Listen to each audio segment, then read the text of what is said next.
The idea to make a music video for She Says actually came years ago.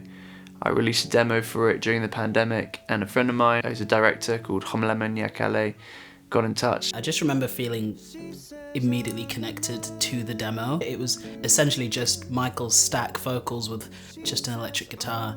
The thing that really hit home for me was this sort of picture of slowly growing in love, rather than this sort of sparks fly moment where everything just kind of clicks into place. A few years later, I finally get around to beginning to finish the song. I think it must have been like 3 years later or something. I bump into Homs at a party, and I say to him, mate, the song's nearly done. She Says it's nearly finished. It's going on the next EP. And he was like, wicked, it'd be cool to see what we can do. And he sent me the track, and I remember feeling like it felt very different from the demo, obviously. It was just a lot more defined stylistically. It was bold.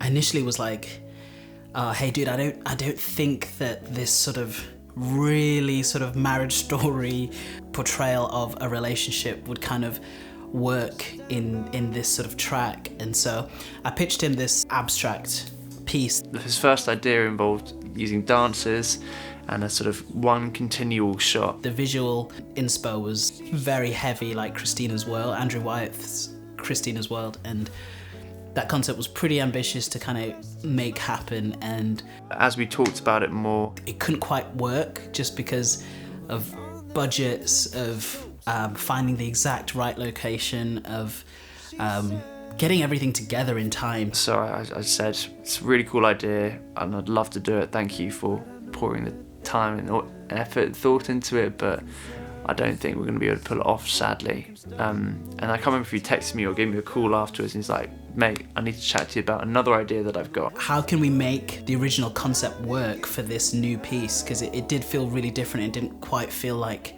it was right for the project. So I just sort of was like, okay, why don't we strip this back, but in a different way? Let's make it still visually interesting, but kind of tell the whole story through the confines of a car. And he said it's this idea that you're following this couple who are in this really claustrophobic situation in the car, just following them through the journey of their relationship, and those moments where you feel like you can't escape from this person, but you need to just work out certain issues, long motorway drives. For me and my wife, we used to have our sort of deep and meaningful chats on the way to work to Sheffield. We'd drive an hour pretty much every day. That's where we'd have quite a lot of our disagreements, our arguments, our highs and our lows. And I sort of really resonated with that. And when I told Michael about that concept, I was like, that's it. That's exactly what the video needs to be. So relatable for me and so relatable for the song. And I think a lot of people can relate to that with the sentiment of the song. It all kind of came together pretty quickly. I reached out to Kian, the DP, and Tom Box, who was sort of assisting AC and kind of an all-round legend.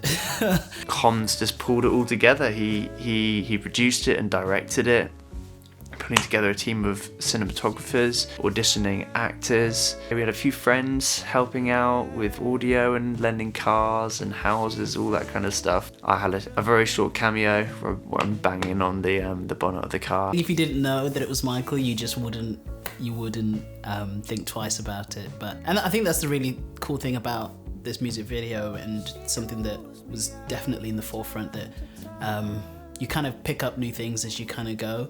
Ben and Sophie did an amazing job with the performance, and the whole team, the cinematography, directing, everything was just created this beautiful piece of work. And I'm so happy that we managed to pull off something that really complemented and like took the song further than it already did in terms of illustrating the feeling of it visually.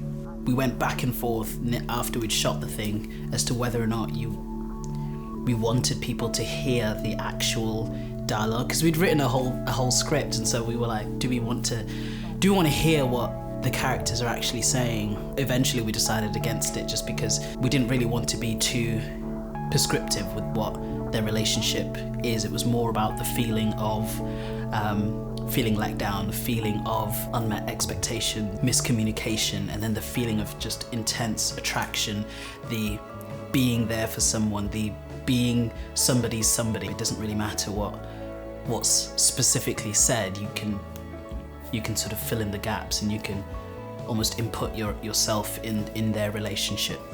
So yeah, if you haven't seen the video, make sure you check it out. It's on YouTube and Vimeo, those kind of places.